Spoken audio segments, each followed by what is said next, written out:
Hello everyone, this is Esther from Manage Engine, and today we'll be talking about Mimikatz, which is a post-exploitation tool that dumps passwords, hashes, and Kerberos tickets from memory. It also enables attacks such as pass the ticket, pass the hash, golden ticket, and much more.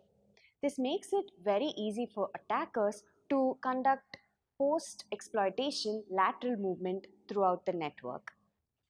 The tool was created by French programmer Benjamin Delpy, who wanted to expose vulnerabilities in Windows systems. So, how does the tool work? It exploits Windows single sign-on functionality to harvest credentials.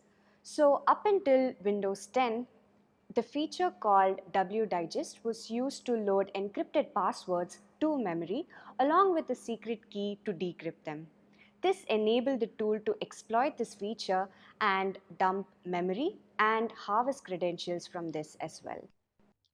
And since then, even though Microsoft has been making changes to its OS, Mimikatz has been able to keep up with these changes and adjust itself accordingly.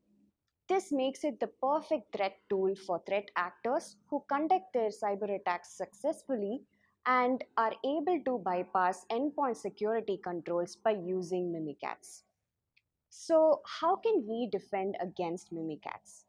A SIM solution that is integrated with a MITRE ATT&CK framework implementation can detect an attack in multiple stages.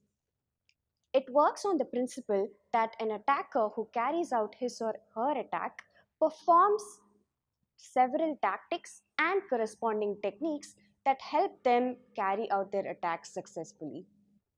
A SIM solution will be able to detect tactics such as credential dumping and privilege escalation, and these are used in attacks such as golden ticket and much more. It is also recommended to limit admin privileges to users that only actually need them. It is also recommended not to reuse a single administrative password across your organization. These best practices help your organization minimize password related cyber attacks and ensure complete network security. Thank you.